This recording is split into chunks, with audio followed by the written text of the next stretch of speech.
Uncle की तरफ देखकर सफेद बाल नजर आए, हाय ये जवानी के दिन मेरे कुछ काम ना आए।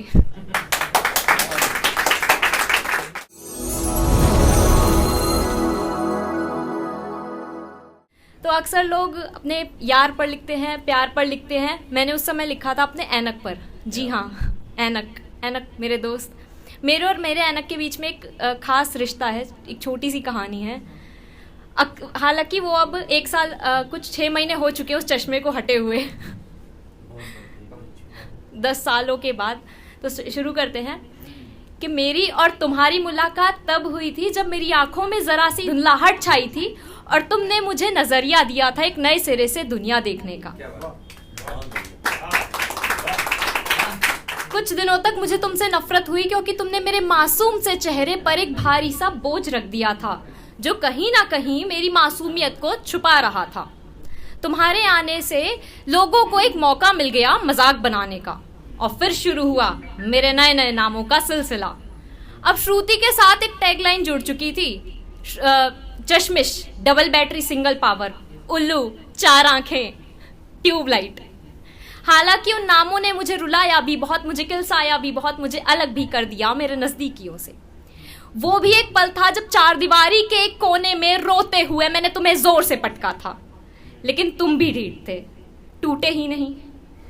शायद तुम भी मुझसे अलग नहीं होना चाहते थे, मुझे लगने वाली हर ठोकरों से बचाना चाहते थे, पर मेरा नादान दिल उन दोस्तों का ही साथ चाहता था जिन्होंने तुम्हें देखकर मुझसे मुंह मोड़ लिया था।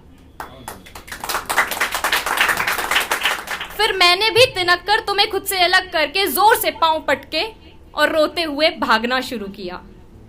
रास्ते में पड़े कंकड़ मेरी नजरों से ओझल थे। तुम्हें पटक कर जो पटकी मैंने खाई थी अब बात समझ आई थी। दरवाजे पर उस नादान ने चोट को अपनी मम्मी से छुपाने के लिए उस नादान ने अपनी चोट को बड़ी नादानी से छुपाया और दरवाजे पर फिर से दस्तक दी और कमरे के कोने से तुम्हें उठाया, जरा सा सहलाया और कहा, ऐनक मेरे दोस्त, हाँ हूं मैं चश्मिश, डबल बैटरी सिंगल पावर, उल्लू, 4 आंखें, ट्यूबलाइट। उस एक पल ने जैसे मेरे सारे आंसू सोख लिए हों। इस बार साथ वही था, बस नजरिया अलग था। अगले दिन फिर मैंने भी तुम्हारे साथ सर झुकाने की जगह अकड़ कर चलना शुरू किया और तुम मेरी कमजोरी की जगह मेरी ताकत बनते चले गए। ये उस नादान बच्ची के लिए एक जादुई पल था जब उसके सारे दोस्त उसको जो उससे नाराज थे वो एक पल में फिर से उसके हो गए और तुम्हें उस ऐनक को आंखों में लगाकर खुद को फिर से आईने में देखने लगे। तो ये किस्सा मेरा शेयर करने का बस यही मकसद था कि कभी भी अपनी जो हमारी करंट सिचुएशन होती है उससे हमें भी कभी भी कमजोर नहीं पड़ना चाहिए, बस हमेशा कॉन्फिडेंट रहना चाहिए और जो भी रास्ते में लोग मिलते चले जाते हैं वो आपके साथ जुड़ते चले जाते हैं। एक दूसरा किस्सा है, मैं अक्सर ट्रैवल करती रहती हूँ मेट्रो में, ऑटो में, बस में। तो एक ये मेट्रो का किस्सा है। तो अक्सर क्या होता है कि सुबह सुबह मेट्रो में सीट मिल जाना एक जंग सा होने लगा है। गेट खुलते ही इंसान सीट के लिए बार बार लड़ने लगता है। उन इंसानों की दुनिया में मैं भी शामिल हूं, धक्के मुक्कों में पली बड़ी तो इतनी तो काबिल हूं। पर आज की ये जंग मैं हार गई, अपनी एक सीट एक अंकल पर वार गई। एक तरफ से मैं और एक तरफ से अंकल आ रहे, एक सीट के लिए देखो 2 उम्मीदवार जा रहे। इस जंग के मैदान में अब जीत किसकी हो, भीड़ भाड़ को अलग करके दूसरों को बगल करके बड़ी शिद्दत से अब सीट मैंने पाई है। अंकल से बोला, सॉरी अंकल, अब तो ये सीट मैंने पाई है। हाय अब लंबी सांस मैंने भरी है, मान लिया जीत मेरी है।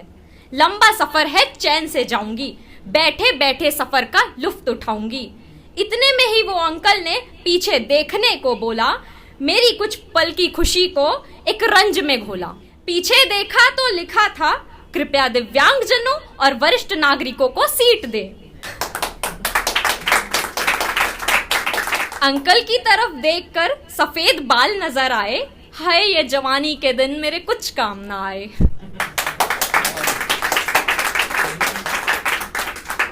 लो जी अंकल, अब उठ जाती हूं, अपनी ये मेहनत की सीट आपको सौंप कर जाती हूं।